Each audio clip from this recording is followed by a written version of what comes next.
Hello and welcome to Prairie Pulse. I'm John Harris. Coming up later on the show, we'll meet a Roseau, Minnesota rose mauling artist. But first, Matt Oline interviews Dr. George Bible with the UND School of Engineering and Mines. Welcome to Prairie Pulse. I'm Matt Oline. My guest today is George Bible, professor from the UND School of Engineering and Mines in Grand Forks. Welcome, George. Thank you. Thanks for being here on Prairie Pulse. George has written a couple of very interesting books, Beyond the Black Box, The Forensics of Airplane Crashes, and this book as well, which we'll talk about, Trainwreck, The Forensics of Rail Disasters. So that's kind of your specialty. We'll get into that. First, just tell folks about yourself, your background, where you're from originally, and how you got to UND. Well, I'm from Ohio, and I had a friend recruit me, and in fact, one of my fellow faculty says I'm the only person he's known to ever come to North Dakota by boat. We were moving my friend's boat from Cleveland to Duluth, and his wife picked us up, so I literally did come to North Dakota by boat. Through the lakes area, great. Yes. Now you teach in the School of Engineering and Mines. Tell us what you teach there and what the program is like there. I know UND is very well known for engineering. Well, I teach mechanical engineering, and I also teach a new course I developed on engineering disasters. It's very much based on my book, so I'd like to think my books are extremely educational. That's kind of the whole point of the book, to be a science book that tells stories, or a storybook that teaches some science. So I very much use a lot of this material in my classes.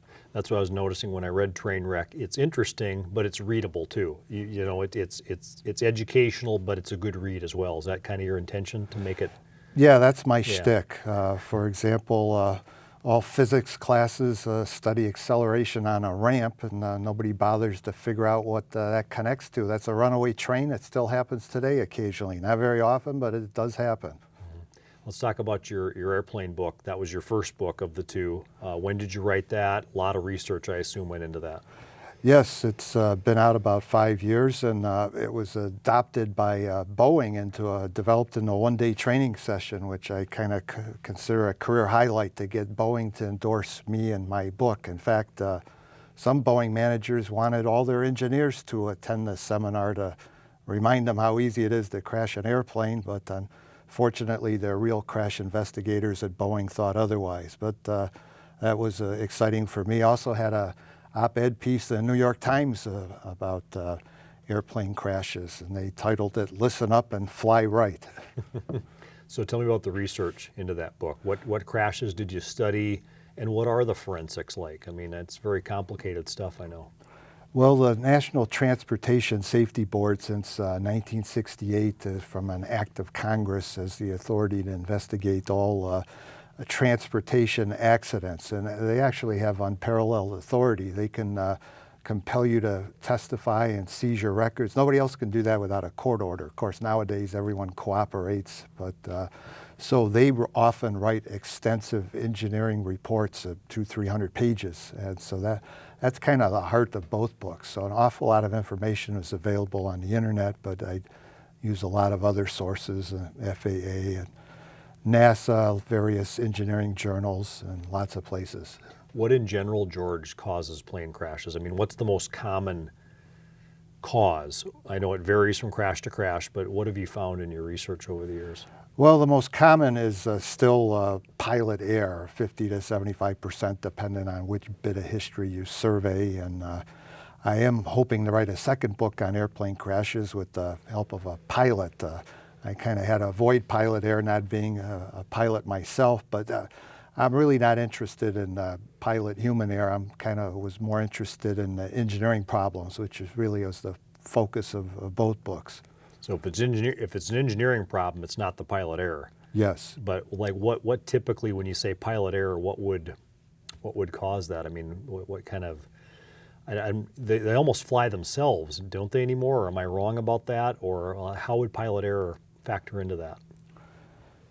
Well, I got to be careful here. I'm wandering out of my area of expertise, not being a pilot. But for example, roughly half occur on landing. So if you're too far down the runway or too fast, or your sink rate is too high, the plane could damage itself. But surprisingly, one of the first things I found is just how survivable an airplane crash is. I surveyed all DC-10s, which was famous for having crashes. I think 26 were totaled in accidents, and only 4 had total loss of life. So like 85% of the time, 95% of the people lived, which is not what everyone thinks. Because when you see the crashes in the media, oftentimes the ones you hear about are everyone died or that kind of thing. So then the general public thinks that's what goes on. Well, they get the most publicity, Yes. and that leaves the biggest emotional scar.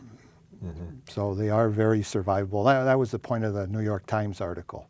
Are the small prop engines the most dangerous still to Oh, survive? they're far more dangerous. I mostly studied Boeing and Airbus accidents because they have thicker reports. And small planes are, well, the big plane has 2 of everything, at least 2 engines and 2 pilots. And small planes don't have that, and they are more dangerous. Let's talk about Trainwreck, the forensics of rail disasters. When did you write that, and what got you interested in rail disasters? Well, I just finished a book about plane crashes and was kind of looking for an encore, and realized there's an awful lot of information available on train wrecks. And again, I'm interested in things that might belong in my engineering classes. So I do a lot with the equipment failure, bearing failures, broken rail, buckled track, and the physics of collision, things like that. Now, you've studied 17 crashes, I think, in the book. Tell me about some of the more interesting ones. I know we'll get into the Minot one as well, which was very famous around here, but 17 crashes, right? You kind of looked into train crashes? Well, I think there are more than that. Okay. That's what the editor mentioned. But, Okay. well, a recent famous one, 2008 in Los Angeles, a commuter train was going about 41 miles an hour, struck a freight train head on. It was traveling 43 miles an hour, and there's just too much kinetic energy to dissipate the commuter train locomotive. This is a famous one where the locomotive engineer was busy texting. Okay. And 25 people died, including the engineer who was texting. His locomotive was crushed 16 feet and shoved 52 feet into the first passenger car where most of the people died. So the head-on, was that caused because of, you talk about the texting, were the routes off then, that they hit each other, or Well, the track switch or something like that? the commuter train had actually 3 signal lights telling them to stop, 2 warning them that a stoplight is coming up. So he was supposed to stop and wait for the freight train to get off the track out of his way before he could proceed. So unfortunately, he was distracted texting and missed the 3 signals and did not stop. What typically happens, George, after these accidents? NTSB gets involved, I know, and there's all kinds of investigations. Do safety improvements come out of these crashes? Oh, most definitely. Yeah. That's the whole point of the investigation, to see if there can, in fact, be safety improvements. And in fact, they're now looking at what's called positive train control. Essentially, if the driver misses a signal to stop, the computer takes over the train and stops the train. But interestingly enough, there's no thought of having the computer drive the train because, well, 2 major reasons. Number one is if the train crew has nothing to do 99.99% of the time, how could they possibly respond correctly in an emergency? And the history of railroads is filled with labor relations. If it's a very complicated new technology, if they thought they were going to lose jobs, they'd make sure it didn't work. And they're having a lot of trouble making it work. For example, they're using wireless cell phone technology, and most of the big metropolitan cities, there's no radio spectrum left for them to use. So that's a big problem. I don't know how they're going to solve it. So they're struggling with that now. But that's a big safety improvement that will eventually happen. Yeah. Now, the Minot anhydrous ammonia crash some years ago, I know you've looked into that one as well. Huge story in this state. Tell us about that and what happened and when and what you found in your research.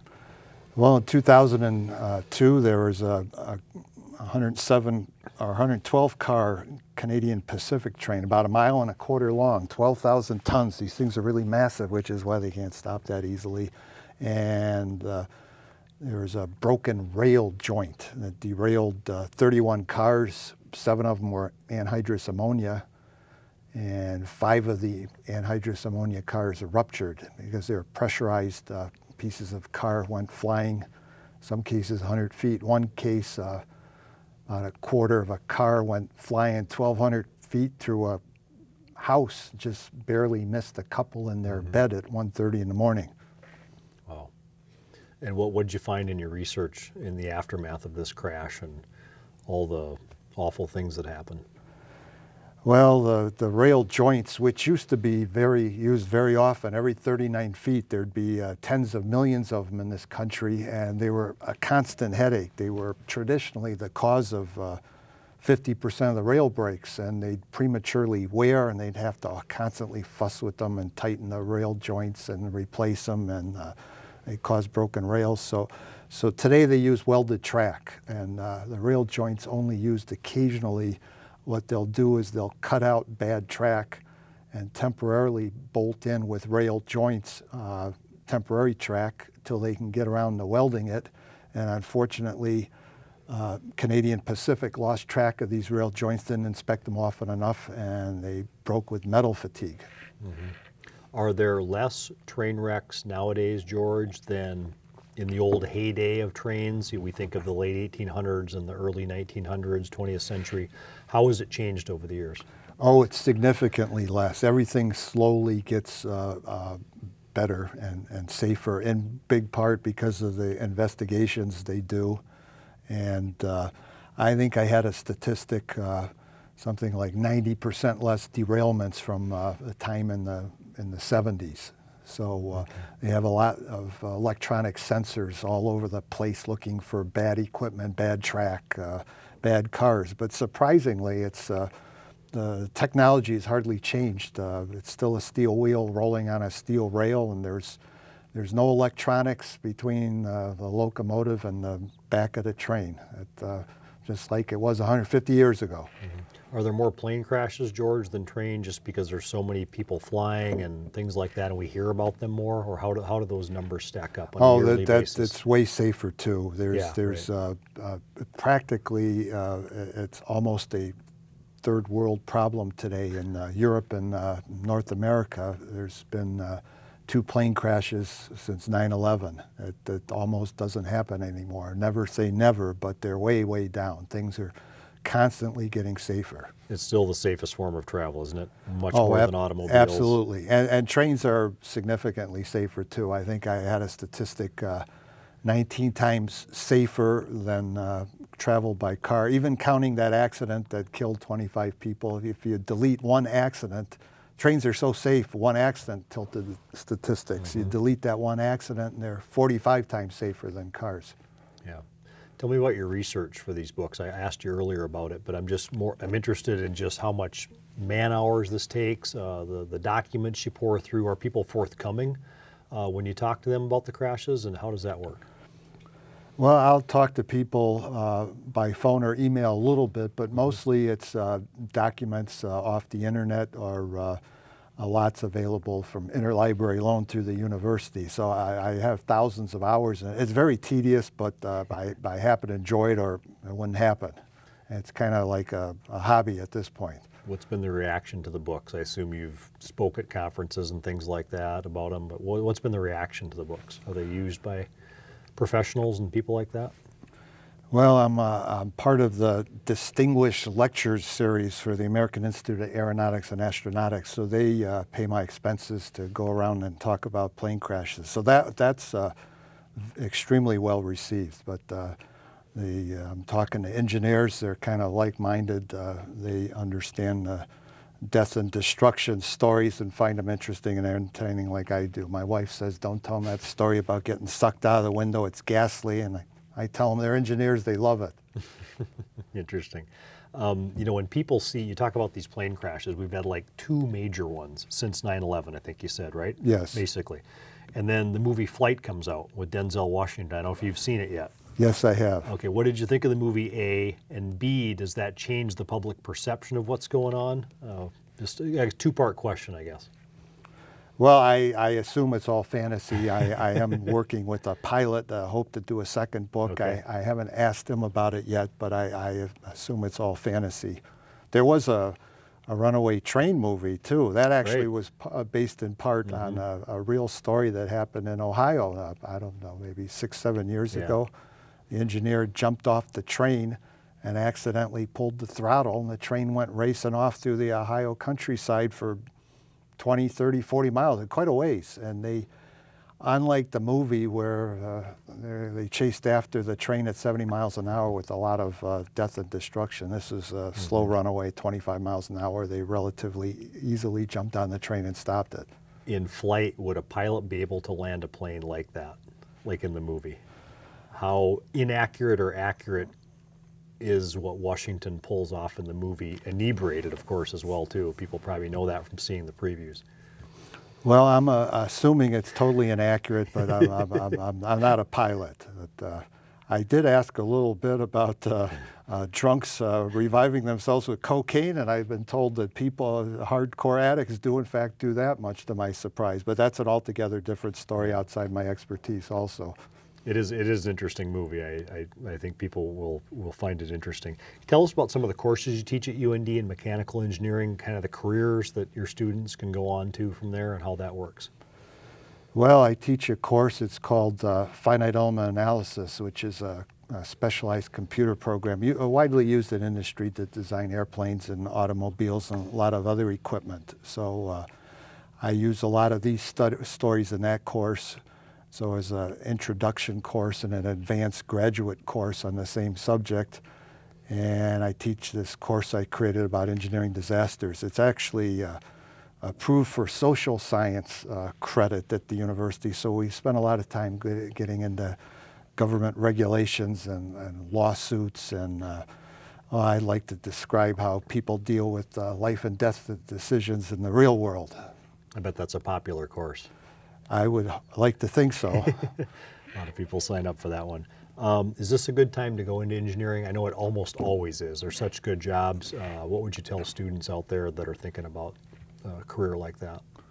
Well, I'm certainly a big supporter of engineering. I always feel fortunate ever since I was in the 3rd grade. I shouldn't give away my age here. John Glenn was orbiting the Earth. Everyone else wanted to be an astronaut. I was already wearing glasses, so I knew I wasn't going to be an astronaut. I wanted to be an aerospace engineer. So I never wanted to be anything else. I always wanted to be an engineer. I felt fortunate that way. A lot of people struggle with what they want to do. But I'm certainly a big advocate of engineering.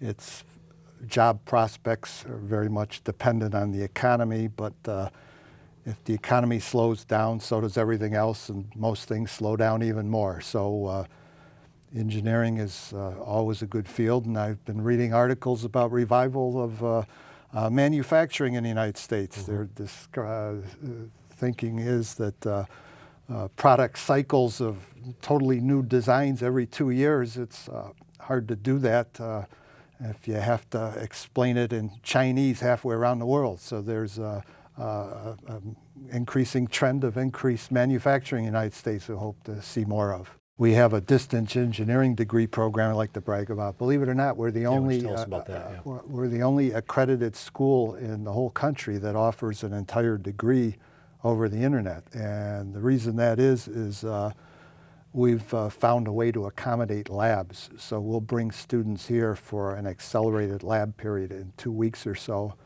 And nobody else has bothered to do that. So you can get a whole engineering degree online, except you're here a little bit on campus to complete Testing, labs. yeah, labs. No, and they'll stuff. do testing remote. They'll Really? get Okay. them proctored.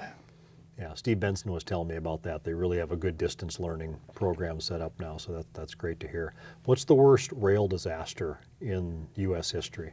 Well, I think the worst one was in 1918, very similar to the one that happened in 2008. A head-on collision. One train was supposed to stop and get off the tracks for the other train to allow it to pass, and he didn't. They had a head-on collision, but at that time they had wooden cars. So instead of one car being destroyed, I think it was like 4 or 5 cars being destroyed, and it killed, I believe, over 100 people. If people want to get a hold of your books on train wrecks and plane crashes, where can they get them? Where can they go? Amazon.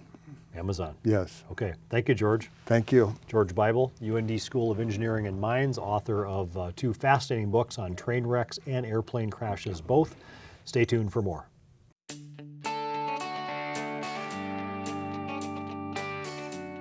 In 1974, Jean Hanel enrolled in a rose mauling class. It was there that she fell in love with the beautiful scrolls and flowers so prevalent in this Norwegian folk art. Today, she is a master at her craft and makes most of the items that she rosemals in her woodworking shop in Roseau, Minnesota. Each project is a challenge and a joy for her to paint.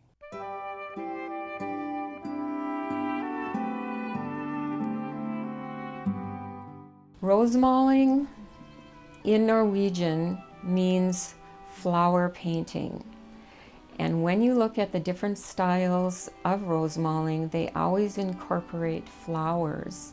Certain churches in the cities would invite painters from Europe to come in and paint their churches. And they needed people to help them. And that would be just regular Norwegians. And they would watch what the professional painters were doing, and the Norwegians would just rosemal or try to do the same thing as the professional rosemalers. It was more folksy. I think when you start rosemalling, it's better to kind of use your own designs, and you'll get used to it. You won't get dependent on anybody else's style. And then what I'm going to be doing is I'm going to be tracing over my designs. I think the first time I realized I was interested in art was in first grade we were making finger paintings for the fair. I do all my own designs, and that was a challenge too, to create my own style.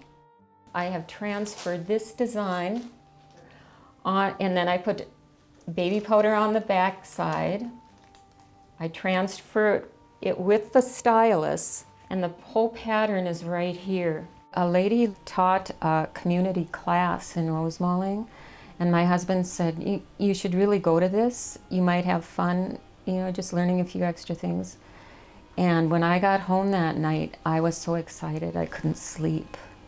So I had kind of a sleepless night, but it was a fun one because I realized how much I really loved what I was doing. This design is just kind of a modified C. And what you do is I'm just going to dip my brush in the water. I'm going to put a little paint on my brush. And all this stroke is you start at the top and you start really slowly. And as you get to the bottom, you pull over and stop. The challenge for me was color and kind of using the color in the design. And the S stroke is you start with a line, you come down, and then slowly move over again. I had a huge challenge with getting the small detail lines and the strokes nice and crisp, and that took me many years to just kind of get acquainted with it and do that. If you notice, I'm using the same strokes over and over again, and that's the basic strokes right there. I would look at different designs, and then I would try to put these designs together.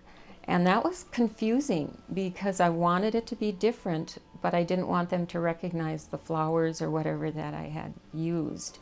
And after I had done that for many years, it just flows. It started, I think, becoming really popular in the 1970s. And a whole lot of people discovered rosemalling again, even in Norway. But now I've found that it's kind of dying out a little bit. It's not as popular as it was.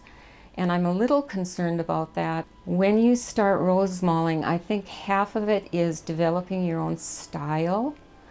And I think that's part of the problem is it's gotten too restricted. And I think it should be more open to everybody's style and what they want to paint. If you don't have a good brush, you're going to struggle through this. You need really good brushes. Right now I've done a few birds, And I've also done folk figures within my painting. I enjoy rose mauling because, especially my kind, it's because it's different. You're creating different things all the time. It's not the same thing over and over again. It's once you get involved in a certain thing, it just keeps going on and on and on. It seems like you're never done learning. I love rose mauling. I love the people I meet. I love rose mauling for other people, and I especially enjoy when they love what I've made for them. And that's part of the upside of being a rose mauler.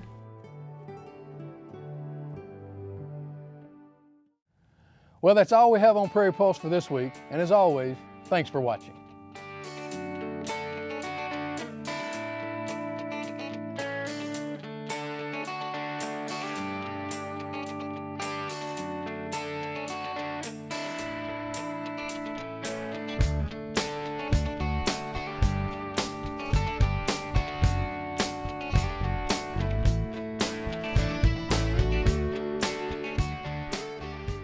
Funded in part by the Minnesota Arts and Cultural Heritage Fund, with money from the vote of the people of Minnesota on November 4th, 2008, and by the members of Prairie Public.